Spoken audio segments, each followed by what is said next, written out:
miembro organizadora de esta 48ª Feria Internacional del Libro de Buenos Aires. Es un gusto presentarles y compartir la presentación de Macedonio Fernández, habitante de umbrales paradójicos. Participan de esta presentación la escritora e investigadora Ana Camblon y la señora Patricia Sagastizábal, escritora y miembro de la Comisión de Cultura de Fundación El Libro. A ambas bienvenidas. Patricia, tiene usted la palabra. Muchas gracias. Bueno, yo soy Patricia Sagastizábal, soy escritora, también amiga de Ana Camblon en algún sentido hace muchos años, porque es de Posadas Misiones, de donde es mi marido, donde nació mi marido y se crió. Así que bueno, todo el corazón con vos. Ana Camblon va a hablar de Macedonio, retórica y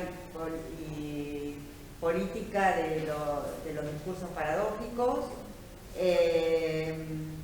Vamos a hacer no va a ser tan larga la exposición porque no somos muchos, y entonces, bueno, si les parece, puede ser una exposición un poco más corta. Bueno, ya veremos. Yo coordino y cuando quieran hacerme alguna pregunta, yo levantan la mano o algo así y yo digo. Bueno, le voy a presentar a Ana Camblon. Ana Camblon es doctora en Letras de la Facultad de Filosofía y Letras, por la Facultad de Filosofía y Letras de la UBA. Es profesora emérita de la Universidad Nacional de Misiones, es directora del programa de semiótica, investigadora categoría 1, es una capa, directamente. Es una especialista en políticas lingüísticas y de alfabetización. Es una crítica especializada, por supuesto, en los temas macedonianos, porque es especialista en Macedonio Fernández, ¿no?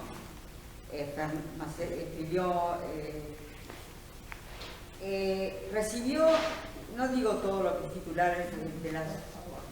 No, dice que sea más corta, que no lea el breve currículum, que ya es breve, lo que traje es nada. El currículum es así, yo traje esto, pero ella dice que lea menos que eso. Bueno, voy a leer menos que eso. Recibió el primer premio en Filología, Lingüística e Historia de las Artes por la promoción, por la producción 1993-95, otorgado por la Secretaría de Cultura de la Nación. Es muy importante premio. Y entre todos los libros, yo elegí algunos, entre todos los libros que escribió bastantes libros, inclusive me había pedido uno y lo dejé en casa, porque dije, no, va a ser demasiado... Escúchame, entre otros... No, ¿cuál libro? Dale, bueno, dale. Porque tiene unos libros muy graciosos aparte. Porque ella, además de ser una investigadora seria, académica, fundamentada en textos y todo lo demás, tiene un humor muy especial. Por algo habré elegido el humor paradójico. Bueno, termino y después publicó, entre otros libros, voy a saltar los años, este es posterior, pero bueno, Ensayos macedonianos, editorial Corregidor, porque es muy bueno, para quien lo quiere conseguir. Macedonio, el libro ese grande digo, porque una vez me dijo un escritor amigo, Pedro Gambino, no digas librito, es un libro. No digas librito. Digo, un librito, le digo, un librito así. Me dice, es un libro, no digas librito. Bueno, pero este es importante. Macedonio, retórica y política de los discursos paradójicos, Eudeva 2003, y junto con Adolfo de Ovieta, que era el hijo de Macedonio, los dos hicieron la edición del libro Macedonio, retórica y política de los discursos paradójicos para la colección de archivos de UDEVA. Esto fue en el 2003. De UNESCO. ¿Ah, de UNESCO? ¿No fue para UDEVA? No, esa es MILI. El otro es para el UNESCO. Fondo de Cultura Económica, perdón. Colección de archivos de Fondo de Cultura Económica. Coediciones de fondos. Es la coedición con distintos Me países. equivoqué, de UDEVA, no. de Fondo de UNESCO. Cultura Económica, por no haber leído. Bueno, Está bien, gracias. Está muy bien. Bueno, ¿qué decir? Yo voy a hacer una breve cosa que yo quise que estuviera Ana. Yo formo parte de la Fundación del Libro, es decir, que yo, entre otras personas, elegimos a quienes queremos tener en la feria de una manera racional e irracional. En este sentido,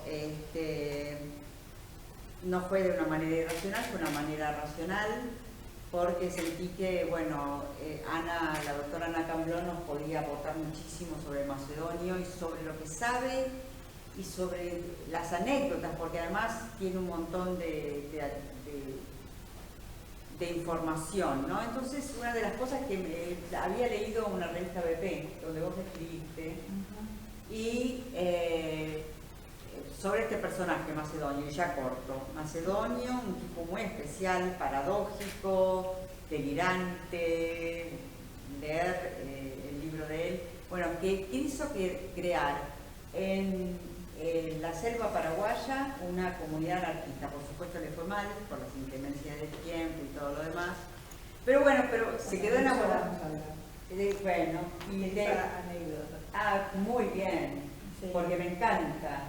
Sí. Bueno, es parte de la leyenda, ¿no? La dejo a la doctora Camblón ya. Bueno, disculpame que... No, al contrario, yo no tengo que hablar. Bueno, igualmente, muchas gracias No, por al la contrario. invitación de la Fundación del Libro y en especial a vos, Patricia. Bueno, en el umbral de este encuentro me parece que podríamos abrir de entrada las preguntas o los intereses para aprovechar el tiempo, intercambiar. Yo había pensado hacer una lectura en escenas como para dar cuenta de la vida y la prosa, el pensar escribiendo, que es la característica de la prosa macedoniana, y un poco también hacer una contracara, una controversia con estos relatos instalados acerca de la figura de Macedonio.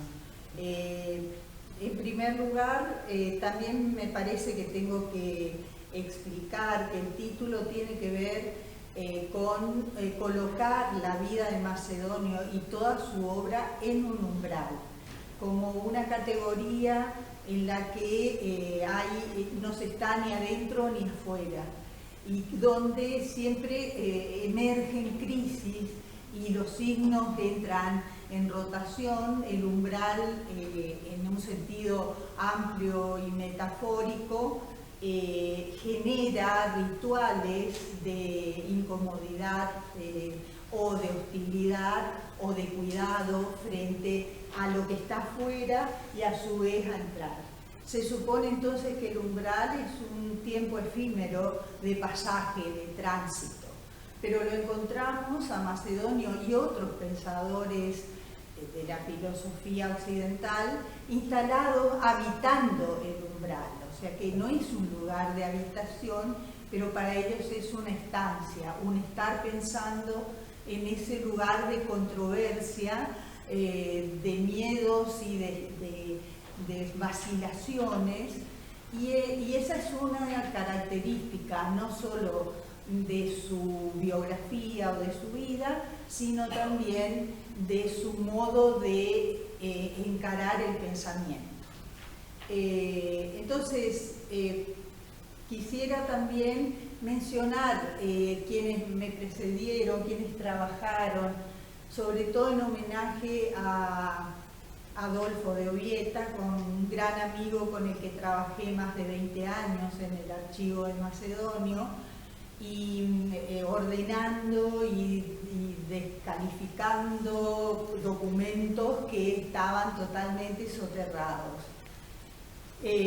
También me parece que debo recordar a los editores de Macedonio. En la década del 60, el Centro de América Latina, de editores, bueno, Boris Spivakov, fue muy importante la publicación por primera vez de la novela, que justo aparece con el boom latinoamericano. Y entonces todos estos autores nuevos latinoamericanos se encuentran con una novela póstuma que se pensaba que era apócrifa, y que era un texto apócrifo que lo había inventado Borges. A mí Anderson Inver, por ejemplo, en el primer Congreso de Literatura Argentina, cuando yo terminé de exponer, me dice, pero mi hija, ¿cómo va a trabajar sobre un texto apócrifo que es una... Bueno, y eso fue para mí un incentivo a decir, no puede ser, y ahí entré en contacto y en comunicación con Adolfo de Obieta, para preguntarle si realmente era un invento ese texto. Y también me parece que el trabajo editor de Manuel Pampín, con su editorial Corregidor, es digno de destacarse y de homenajear esta noche, cuando él se propuso publicar las obras completas de Macedonio. Entonces Adolfo lo nombra su albacea, y Pampín publica 9 tomos de la escritura de Macedonio, de textos, mucho inédito, y el 10º que estaba en el proyecto no se publicó, pero era en realidad el 10º tomo, eran estudios sobre Macedonio, así que la obra de los 9 tomos recoge mucho texto. En este momento surgió un grupo en Córdoba de unos muchachos muy entusiastas que crearon un club no atlético macedoniano. Y, ¿en serio? Sí, me fueron a ver a Misiones y crearon una editorial de fantasía, se llama. Y empezaron a publicar otra vez textos en Córdoba. En Córdoba. Sí, textos de Macedonio. Y vuelven a publicar cuadernos de todo y nada, pero con otro título, porque incorporan textos inéditos. O sea, en la trastienda, ese tomo que se llama Cuadernos de todo y nada, son los 30 cuadernos en los que Macedonio escribía cotidianamente, sin ser un diario, no tiene el menor el menor ordenamiento. Y un libro de actas grande, donde también lleva descripciones y sobre todo su teoría sobre la terapéutica natural. Hace muchas observaciones y se auto-observa constantemente si le dolía, él sufría de fotofobia, sufría de insomnio, bueno, tenía todas las enfermedades. Entonces, si bien tenía una gran teoría sobre cómo resguardar la salud y se negó a tomar remedios, su cuerpo le jugaba malas pasadas, no tenía una salud muy endeble.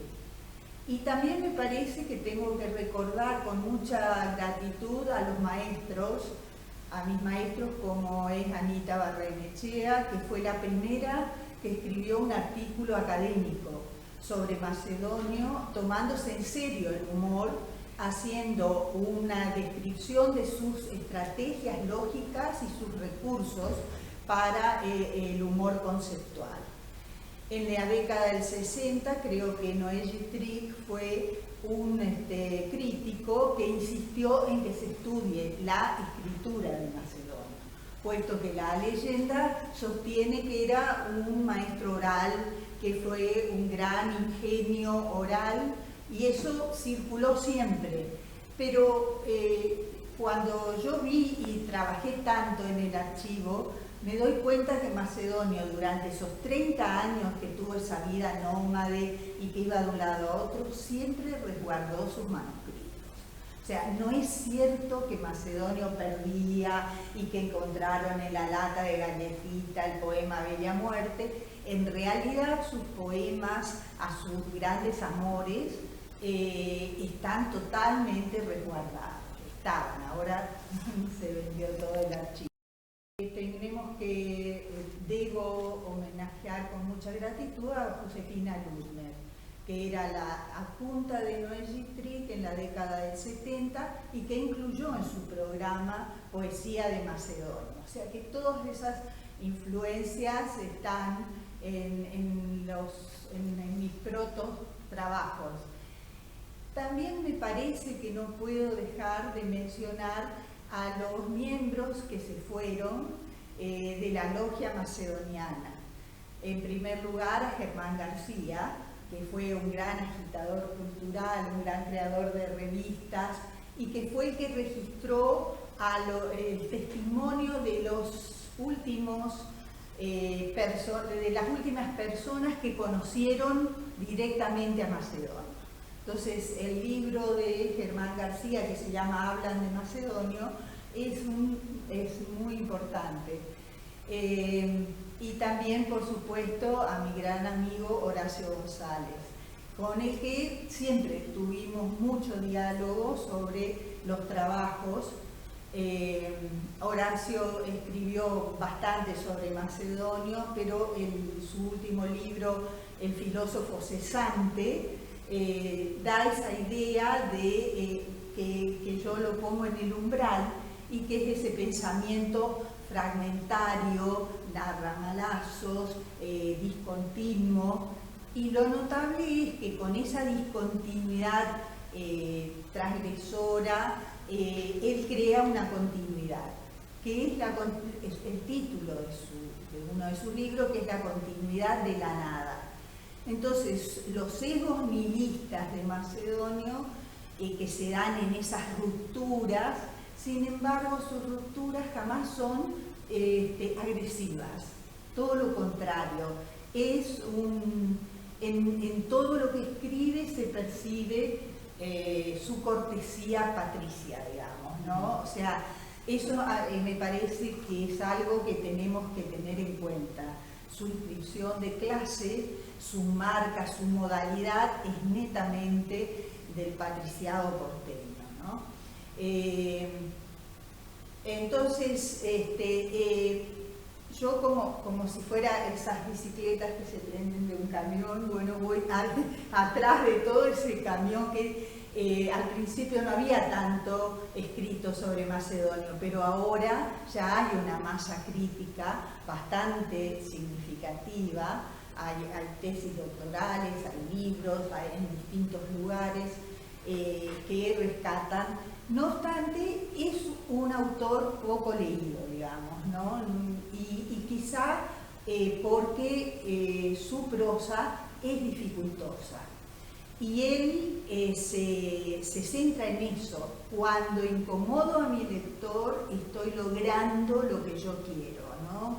Que tengas una lectura de trabajo, que pienses, ¿no? Entonces, su prosa trabaja sobre ese carril. Creo que la escritura de Macedonio lleva esa cosa de cortesía, porque en su hogar, después que muere su padre, que era un estanciero, un general, un militar también, mitrista, eran muy cercanos a Mitre, y su madre queda viuda a los 41 años. Pero Rosa del Mazo, que pertenecía también a la clase patricia, juntaba en su casa una tertulia de jóvenes, que eran el entorno de sus propios hijos, ¿no? Y ese era un lugar de conversación, de debate, y yo creo que eso a veces no se le da importancia y es un sello en la vida de Macedonio. Esa tertulia y la admiración que él tiene por su madre, ¿no? ¿Quiénes iban a esa tertulia? En primer lugar, podemos mencionar a los compañeros de Macedonio, a José Ingenieros, a Leopoldo Lugones, a Julio Molina y Bedia. Ese Julio Molina y Bedia fue un íntimo amigo de Macedonio, fue uno de los primeros arquitectos de Buenos Aires, ¿no? Arturo Muscari fue otro amigo que también fueron compañeros del Nacional de Buenos Aires y después hicieron muchos la carrera de abogacía, que en ese momento solo había abogacía, medicina, y después se creó la carrera de arquitectura. Entonces, cuando Macedonio se recibe de abogado, de doctor en abogacía en el año 1897, su cohorte, sus compañeros directos fueron Beca Varela, Jorge Borges, el padre de Borges, Enrique Rodríguez Larreta, Manuel Iriondo, Luis María Ocampos Urquiza, Vicente Fidel López, Antonio Peirú. O sea que estos nombres los doy no anecdóticamente, sino todo un entorno de hombres que ocuparon lugares eminentes en la cultura argentina, ¿no? También Juan B. Justo, por ejemplo, era muy amigo de su familia. Bueno, ¿por qué menciono esto? En el año 1897 defiende su tesis doctoral que se llama Sobre las personas. La tesis, si uno ve el documento, la tesis está escrita a mano en un cuaderno que tiene 49 páginas. Y esa tesis lo que hace es analizar y discutir el Código Civil de Vélez Sarsfield. Lo notable de toda su argumentación es que le reprocha a Vélez Sarsfield que la mujer no es un sujeto jurídico. Y durante mucho tiempo en la Argentina el Código Civil no incorpora a la mujer como un sujeto jurídico. Entonces, cuando él termina su tesis, con Julio Molina y Bedia y con Arturo Muscari toman una barcaza que se llamaba Gualeguay y remontan el Paraná y remontan el río Paraguay para llegar a Asunción. Ahora, ellos no fueron a crear una colonia, fueron a un establecimiento que tenían los Molina y Bedia, que su abuelo había sido general en la Triple Alianza y tenía un flor de establecimiento en el Paraguay con plantaciones de algodón y de yerba y de todo, y tenían una casa formidable ahí en esa estancia que se llama La Manuelita. Esos tres intelectuales estuvieron Julio Molina y Bedia, se había pasado toda su infancia y su adolescencia en ese lugar. O sea, la leyenda dice que fueron esos tres porteñitos y que los mosquitos y el calor y entonces no pudieron fundar su colonia anarquista, ¿no? Lo que pasa es que justo, casi contemporáneamente, hay dos proyectos que son increíbles. Uno es la hermana de Nietzsche, que se casó con un proto-nazis que se llamaba Foster, y fueron a crear una colonia que tenía reglas impresionantes, antisemitas, que prohibían dejar la lengua alemana. Eran 14 familias que compraron muchas hectáreas. Hasta ahora está la entrada de lo que se llamaba la Nueva Germania, y tenían prohibido tener relaciones con la población criolla o autóctona. Bueno, ese proyecto de 1886, fíjense, no está tan lejos del 97, dura 3 años, Foster pierde dinero, se suicida y la hermana de Nietzsche vuelve a Europa a cuidar a su hermano que ya estaba internado y se adueña de los manuscritos de su hermano, lo cual fue letal para el legado de Nietzsche, ¿no? Pero En el año 1893, fíjense, Macedonia fue en el 97, un periodista inglés que se llamaba William Lane, está en Australia y tras una huelga tremenda en Australia de los esquiladores, él los invita a hacer una colonia socialista en Sudamérica. Vienen y infeccionan, no les gusta el sur argentino y van al Paraguay, porque el Paraguay estaba devastado por la guerra y entonces venden su tierra o las dan en consignación, y este hombre también crea una colonia socialista que se llamaba la Nueva Australia. Entonces fíjense que hay un clima ahí. En el canal Encuentro hay un documental que se llama El Paraíso Socialista y relevan todos los descendientes de esa colonia que viven en el Paraguay. Ellos se habían propuesto, eran un grupo de 250 personas, se habían propuesto que no debían dejar la lengua, tenían que seguir hablando inglés y tampoco podían tener relaciones con los criollos, con la población autóctona. Pero los australianos, estos colonos, no fueron familias solamente, fueron muchos hombres solos. Entonces se imaginan, entre las mujeres que eran solas después de la guerra, más estos hombres que y cuando entraron en relaciones, el gran organizador se enojó y se fue. Pero es notable ver cómo están todos esos descendientes hablando guaraní, totalmente mestizados, con sus apellidos ingleses, y todavía viven en esa zona de la colonia socialista. ¿Por qué cuento esto? Porque todo ese clima de crear una colonia en el Paraguay, que era de otros proyectos, fue lo que influyó en el relato de cómo interpretar el viaje de Macedonio. Y Molina Iberia escribió un libro que se llamaba La Nueva Argentina, pero era un proyecto utópico de una sociedad y de una nueva Argentina. Entonces, creo que todo esto resuena en el relato de esos tres jóvenes que en realidad no fueron a crear nada, ¿no?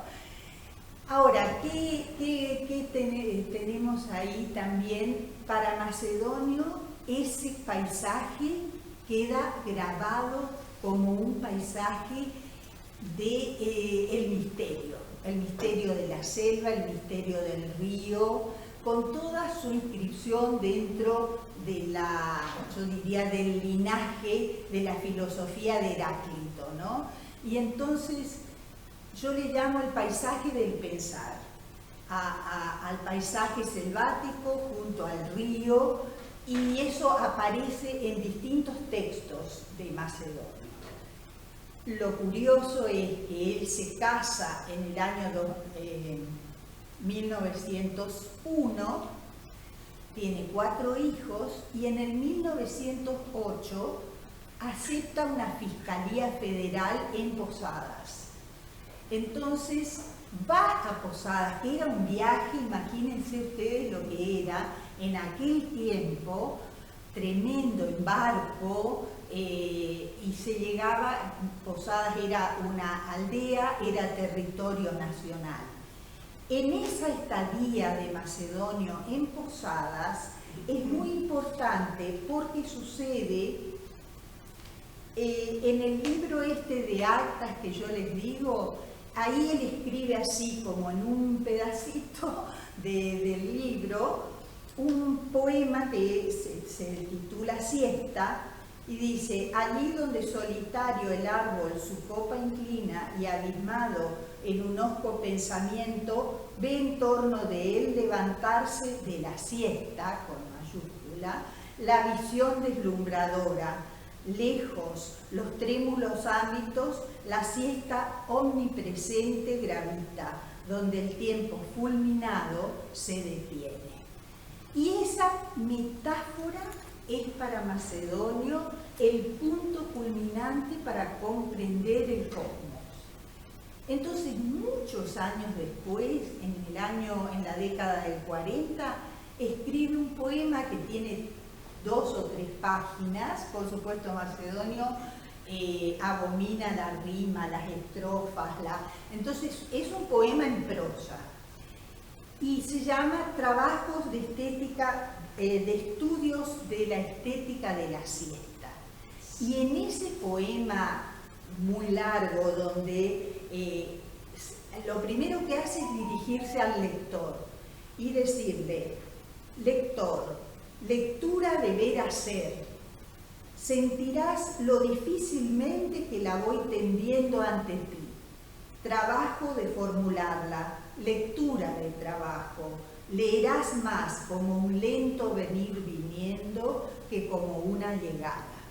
Y todo el poema es de una sintaxis totalmente retorcida, con marcas del barroco conceptual, ¿no? Por eso lo llamaban también el Quevedo criollo, ¿no? O sea, tiene muchísimas convergencias con el conceptismo. No es el barroco de Góngora, sino el barroco conceptual de Quevedo. Su humor es un humor conceptual.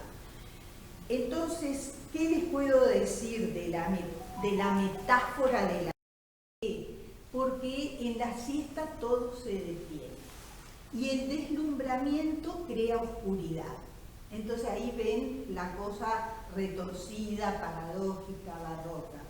Por ejemplo, voy a tomar solo, el poema tiene 3 páginas, así que fíjense que solamente intento darles así como un ramalazo, ¿no? Tensión, su dinámica, mínima, no advertida. Su moción, un lento procesional, sin dirección, columpio. Fíjense que no usa verbos. Su acento, murmullo de vibraciones interiores, un no sonido de traslaciones. Su sentido, un presente no fluente, una vibración sin traslación. Entonces, la siesta es justamente la metáfora, que es un género literario para Macedonio, ¿no? ¿Qué es la siesta? La sin estrellas noche por deslumbramiento. Para mí la siesta es el llamado al camino de la evidencialidad mística y está en el ángulo de oscuridad y deslumbramiento.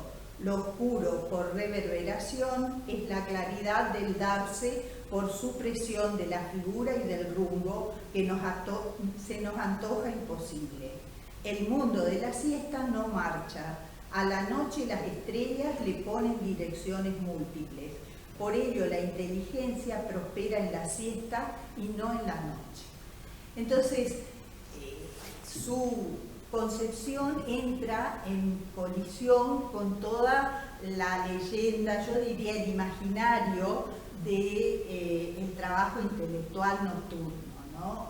Entonces, acá directamente voy a saltar a otro poema muy extenso que se llama el poema de la luna y que es la contracara de la siesta y que se lo dedica a Borges. Entonces, porque para él Borges era poco poeta y muy tenía mucha técnica, decía Macedonio. No obstante, para Macedonio tuvo una clarísima noción de que Borges sería el próximo Cervantes. Eso él lo planteaba así. Ahora, poema de poesía del pensar que dedica a Jorge Luis Borges con Devolución de la luna, este deterioro de astronomía de enfrente. ¿Se acuerdan que el libro de Borges, La luna de enfrente, se decía que Borges se lo había copiado a Macedonio? Y ahí surge una relación muy particular, ¿no? Ahí podemos tomar el 24 de marzo, como triste que tenemos triste recuerdo del 24 de marzo. Sin embargo, el 24 de marzo de 1921 llegan al puerto de Buenos Aires la familia de Borges, que volvía de Europa. Y dice Borges: una figura minúscula con sombrero hongo nos esperaba en la dársena norte. Un tenue y suave señor gris que se había entregado, único en su siglo, a la curiosa ocupación de pensar. Era Macedonia. Entonces, ese encuentro para mí es una epifanía de la cultura, de la literatura argentina, ¿no? Ese encuentro del viejo y el joven que después generan esa leyenda de que uno se copió al otro. Entonces, dice, bueno, el famoso discurso de Borges cuando muere Macedonio, pero antes fíjense lo que le dice Macedonio cuando le dedica el poema. Nací porteño en un año 1874, no entonces enseguida, pero sí apenas después, ya empecé a ser citado por Jorge Luis Borges, con tanta poca timidez de encomios que por el terrible riesgo a que se expuso con esta vehemencia, comencé a ser yo el autor de lo mejor que él había escrito. Fui un talento de facto, por arrollamiento, por usurpación de la obra de él. Entonces ahí él le dedica el poema Lunar, que tiene, bueno, tengo todo un trabajo sobre el poema Lunar, pero como anécdota, si es que vale, se produjo una ruptura entre Borges y Macedonio, que habían sido íntimos y Borges lo adoraba, porque aparece Marechal, aparece Scalabrini Ortiz y un peruano que era Alberto Hidalgo, y entonces comienza ese reproche de que Borges le robaba textos a Macedonio. Y a su vez Borges era tan celoso de su amistad que era el único que sabía lo que le pasaba a Macedonio. Entonces se armó ahí a tal punto que se distanciaron, ¿no? Y eso a Macedonio le resultó tremendo, pero cuando muere el padre de Borges en el año 38, entonces se produce ahí como un reencuentro. El año 38 es clave porque se suicida Leopoldo Lugones, se suicida Alfonsina Storni, y entonces eso, Macedonio está en medio de eso, y se muere el padre de Borges en el año 38. O sea que ahí hay toda una confluencia trágica. Finalmente, dice Borges, las mejores posibilidades de lo argentino, la lucidez, la modestia, la cortesía, la íntima pasión, la amistad genial, se realizaron en Macedonio Fernández, acaso con mayor plenitud que en otros contemporáneos mucho más famosos. Lo imité hasta la transcripción, hasta el apasionado y devoto plagio. Yo sentía, Macedonio es la metafísica, Macedonio es la literatura. Y eso mismo dice Borges de Quevedo. Quevedo no es un autor, es la literatura. Entonces, esa relación tuvo ese doble juego donde Scalabrini Ortiz escribe que Macedonio es el primer Sócrates del Río de la Plata y por ende Borges es el Platón de Macedonio, ¿no? Entonces ese juego, esas refracciones se instalan como una leyenda, ¿no? Bueno, no sé cómo estoy muy ya, yo te digo, por ahí tranquila, quieren todavía hay preguntar. tiempo. Hagamos simplemente el pensamiento de Macedonio es muy ecléctico, o sea que así como lee, él mismo se define como un idealista absoluto, leyendo a los románticos alemanes, al idealismo alemán, al mismo tiempo lee el pragmatismo norteamericano. Y entonces dice, yo soy el jefe de trabajo práctico de William James, que son dos corrientes diferentes. Lo mismo sus lecturas del trascendentalismo norteamericano, ¿no? De Emerson, de Thoreau, y sobre todo lee mucho a los estoicos. Y su libro de cabecera es Epicteto, Marco Aurelio y Séneca. Tiene una marca estoica y también una influencia del budismo zen vía Schopenhauer. Entonces lee mucho a Schopenhauer, lo lee con Borges, igual que William James lo leía con Borges.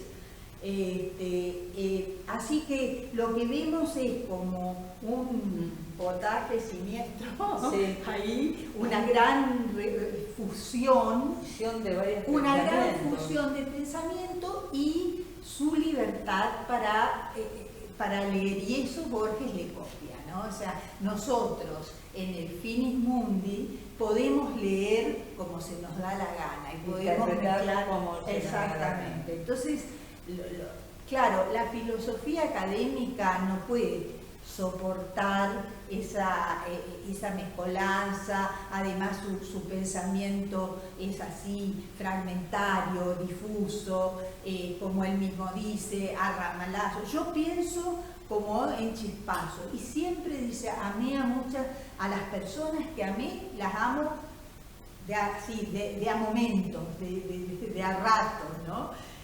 Y escribe su teoría del arte. Entonces tiene 3 géneros discursivos. El género de la metáfora o poesía, que abomina de lo que llama el arte culinaria, ¿no? El arte culinaria es la bonitez despreciable. La bonitez despreciable son los ritmos, la rima, las estrofas, todo lo que hace a la poesía tradicional. Para Macedonio era un arte culinario. El segundo género es el humor conceptual. El humor conceptual tiene un trabajo muy particular del lenguaje, ¿no? Entonces es hacer caer al otro en un vacío, en una nada donde creamos, pero él dice, ese juego tiene que ser genuino y es la risa madre. La risa madre es que nos podamos reír los dos juntos, ¿no? Entonces eso requiere un cinismo que mira, que balconea el juego, ¿no? Entonces estamos involucrados, pero a la vez tenemos una distancia para jugar con el otro. También él, por ejemplo, tiene un sarcasmo terrible hacia todos los rituales intelectuales, ¿no? Entonces dice que la cachada porteña, la cachada criolla, está en tensión con las conferencias. Por eso tenemos que cuidarnos. Entonces dice, a ver si se aparece el fantasma. Siempre me aparece. Cuanto más conferencistas hay, dice, más retrocede el humor. Entonces, claro, en esa época estaba tan de moda traer a Einstein, a todos los Ortega y Gasset, bueno, todos los que vinieron a Buenos Aires, y para Macedonio eso era mortal, terrible, ¿no? Entonces dice, cuando él se pone a escribir, dice, no basta que algo no se entienda para que tenga mucho sentido, pero lo muy claro es muy sospechoso. Casi todo lo que no dijo nada se redactó perfecto. Eso es una paradoja maravillosa, ¿no? Entonces dice, cuando molesto vuestra lectura es justamente cuando os estoy diciendo o voy a decir lo mejor de mis hallazgos. No puedo dejar de ser todo lo que soy en todo lo que escribo. Aunque escribiera sobre derecho o sobre higiene, no puedo dejar de ser risueño, doloroso y metafísico a cada página. Y eso está en sus diarios íntimos, ¿no? Cada anotación tiene todo. Es trágico, es sarcástico, es doloroso y es risueño, ¿no? Es dulce, es cortés en su trato. Y finalmente el gran género, que es el género de la prosa, o sea, la novela de personaje, tomando como paradigma al Quijote.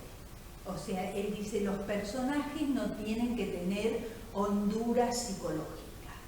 Y por supuesto su batalla contra el realismo, contra la mímesis. Entonces su novela totalmente experimental, cuando aparece en el año 67, había estado escribiendo desde el año 1925 hasta que se murió, en 1952. O sea que escribió como 30 y pico de años y no publicó su gran novela, que en realidad era toda la teoría de la novela que aparece en los años 60 y 70, con el formalismo ruso, con el estructuralismo francés, toda la teoría de la novela, está en los prólogos de Macedonio. Entonces, esos prólogos también es un gran umbral donde se regodea en las paradojas, en desplegar lo teórico, en reírse de los rituales. Entonces, son 57 prólogos que uno no sabe si está, y él se interrumpe, ¿estoy ya dentro de la novela o estamos todavía fuera? Ese juego para despertar la lectura, ¿no? Esa novela, que quedó inédita y que se publicó en el año 67, después se volvió a publicar en Venezuela con la colección Ayacucho, después en las obras completas, pero la de la UNESCO, que es la que hicimos con Adolfo, es la que realmente indaga todo el proceso de escritura de esa novela, que tiene por lo menos, yo diría, 6 o 7 versiones, que son las que yo comparé en la historia genética del texto. Y lo importante de esa novela es que él esconde en la novela su amor después que había quedado viudo. O sea que todos los autores, incluido Filia, toman que la Eterna es su mujer muerta, Helena Bella muerta, pero en realidad él después, a partir del año 25, se enamora de Consuelo, miren qué nombre pobre, se enamora de Consuelo Bosch de Sáenz Valiente. Y ese amor, que dura hasta su muerte, bueno, Macedonio se muere en febrero y Consuelo se murió en julio, y era mucho menor que él, ¿no? Entonces, Consuelo tienen un amor secreto, y todo ese secreto está en la novela. Ella era su escriba, entonces uno de los documentos es una copia de puño y letra de Consuelo Bosch. Y entonces en la portada de la novela el autor dice: escribes tu novela donde escondemos el secreto de esos dos personajes, que son el presidente, que es el alter ego, y claro, y la Eterna. Ahora, la Eterna es en los manuscritos que yo encontré, que están dedicados a Consuelo, pero la Eterna también es una categoría metafísica del universo femenino. Eterna es su madre, Dios visto mi madre, Eterna es Helena y Eterna es Consuelo. Y todo eso es un universo femenino que Macedonio adoraba. Adoraba el mundo de la mujer y siempre se preguntaba cómo será ser mujer. Porque ¿qué es lo que le atribuye a la mujer? En primer lugar, abnegación, renunciamiento, sacrificio, y lo compara con el egoísmo del hombre, ¿no? Él siempre se culpaba de ser un egoísta bueno. Dice: yo soy un ciudadano común y soy un egoísta bueno.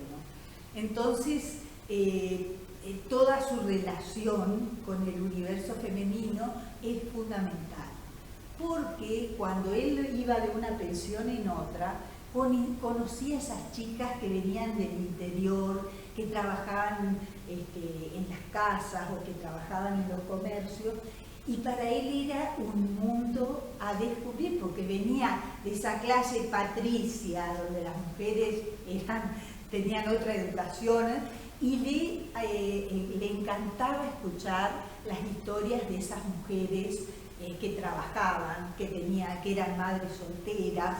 Entonces, todo eso a Macedonio, y la otra es las empleadas, ¿no? Ir a escuchar la historia de las empleadas en la cocina, se instalaba en la cocina, y entonces ahí esas historias de mujeres, ¿no? Bueno, creo que me he abusado de vuestra paciencia.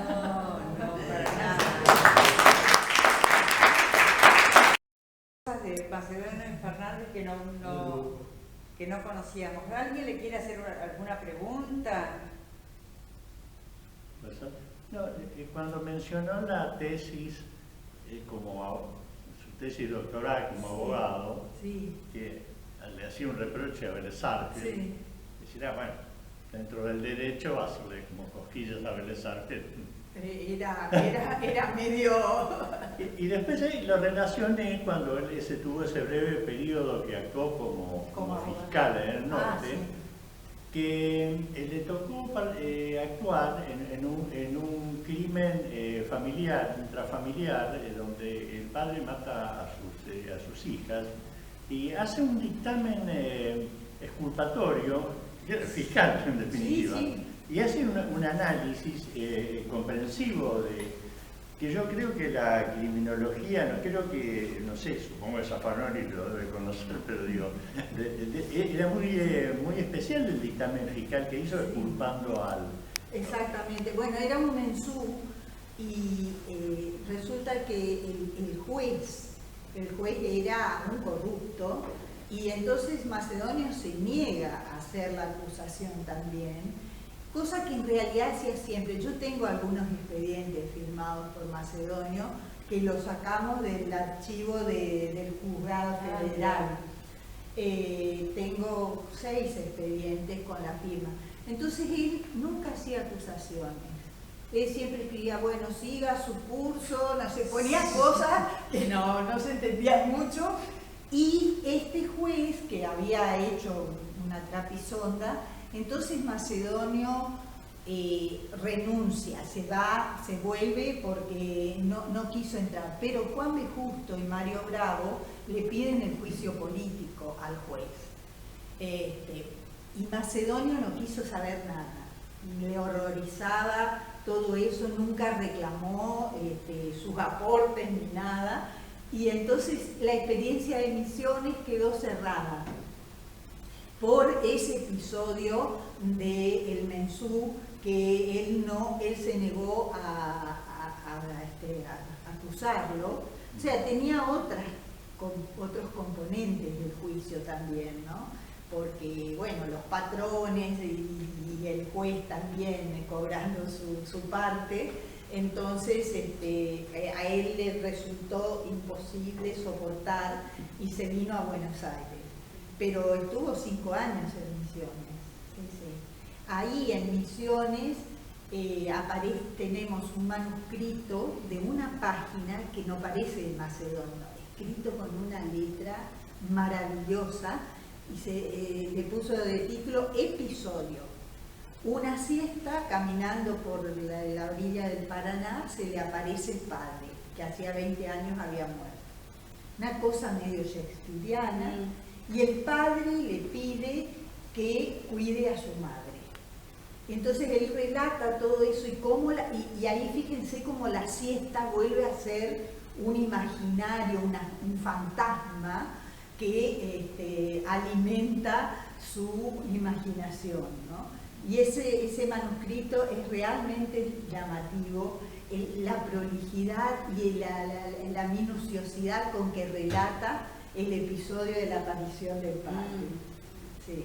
que no era religioso, era ateo, ¿Qué metafísico? convencido, sí, místico, Místico. también, tenía brotes místicos, y para él el brote místico se da en la siesta, no en la noche. Eso. Sí, sí, es muy particular, ¿no? Eso es muy particular. El poema de las siestas está lleno de neologismos, ¿no? De unas palabras raras que inventa para, o sea, como que el lenguaje le queda chico para explicar qué es una explosión mística de la luminosidad. Bueno, era fotofóbico, así que sí, allá. Sí, hay un español, no sé si usted sabe, que se llama Jesús González Maestro, que es un tipo relativamente joven, Ajá. sabe un montón.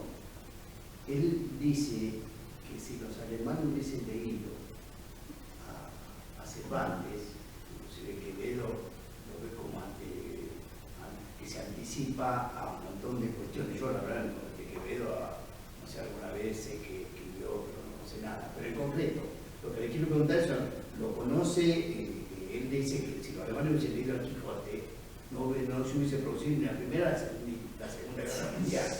Ahí dice, bueno, ahí ve que... Bueno, pero tres bueno, siglos adelantados. los alemanes eran especialistas en el Quijote, o sea que fueron, Leo Spitzer fue un crítico alemán que sabían novela española con mucho. Bueno, los alemanes saben casi toda la literatura, pero sí, en realidad hay toda una línea de trabajo de la novela española, porque el Quijote es imprescindible para cualquier estudio de la novela, ¿no? Sí. Y discúlpeme, ya que estoy, usted nombró a Quevedo y a Góngora, también su labor. Él hace ver este español de que ellos fueron precursores de muchas ideas de los alemanes que nombró, no sé, Schopenhauer, no sé de Schopenhauer, pero como anterior, Kant, hace ver que las ideas estaban ahí, ¿no? Bueno, fíjate que Macedonio dice, quien quiera pensar en metafísica, lo primero que tiene que hacer es codear fuera a Kant. O sea, su pensamiento es contra el racionalismo. Todo su trabajo es contra el racionalismo. Idealismo. Y así que, bueno, digamos que el ser precursor es muy difícil de establecer el intercambio, la fluidez de las ideas. También Macedonio tiene muchísimos sesgos del pensamiento posmoderno, como también tiene muchísimas afinidades con Nietzsche, ¿no? Qué sé yo, Mónica Bueno, y trabajó todo un libro sobre Macedonio y Nietzsche, o sea, tienen convergencias. Bueno, Bueno, muchas gracias.